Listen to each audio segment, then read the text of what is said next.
Salam əziz şagirdlər, əziz abituriyentlər. Bu mövzuda mən sizə mətnlə işləmə qaydasının əsas vacib məqamları qeyd edəcəm.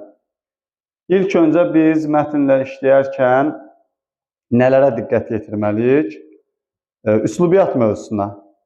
Bildiyimiz kimi 11-ci sinif buraxılış imtahanında verilən mətnlərdən biri publisistik üslubda, biri də bədii üslubda olur. Ona görə mütləq şəkildə biz hazırlığa başladığımız ilk gündən etibarən üslubiyyat mövzusuna diqqət yetirməliyik. Hansı üslubları biz daha yaxşı mənimsəməliyik? Təbii ki, bədii üslub və publisistik üslub. Və o biri üslublar haqqında da məlumatımız olmalıdır.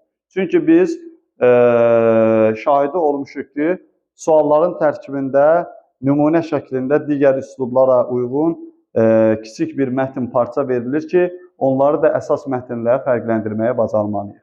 Yəni, üslubiyyat mövzusuna diqqət yetirsək, əgər bu üslubiyyat mövzusunda hər hansı bir çətinliyiniz varsa, rəy bölməsində qeyd edərsiniz, ona uyğun da sizə linklər atarıq. Növbəti nəyə fikir verməliyik? Mətnlə işləyərkən çalışın, ilk öncə biz suallarla tanış olun. Yəni, suallarda sizdən nəyi istəyirsə, ona bir fikir verir. Onda mətnini oxuyarkən sualda nələr istədiyini düşünərək oxuyasınız ki, suallarda o sizə rahatlıq verəcək.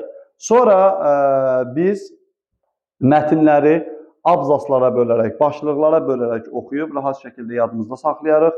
Əgər siz ilk mətnlər işləyirsiniz, yəni mətnlərlə ilk tanış olursa, çalışın ən azından 2 dəfə, 1 dəfə rahat, 2 dəfə oxuyun ki, 1-2 dəfə oxuyun, rahat mənimsin. Ondan sonra keçərsiniz tanış olduğunuz sual tiplərinə. Sual tiplərinə, yəni mətnlərdə də hər hansı bir çətinliyiniz varsa, fakt, müddəa, xülasə, tezis, rəy bölməsində qeyd edərsiniz, ona uyğun da videolar çəkərik. Əsas fikir verməli olduğumuz məqam üslubiyyatı mənimsəməliyik daha yaxşı. Mətnin işlənməmişdən öncə mətnin suallarına baxaq, diqqət yetirək. Mətnini də oxuyarkən abzaslara, yəni bitkin hissələrə fikir vermək lazımdır. Bu tipli videoların gəlməyin davamını istəyirsinizsə, kanalımıza abunə olmağı, bəyəni paylaşmağı unutmayın. Sağ olun.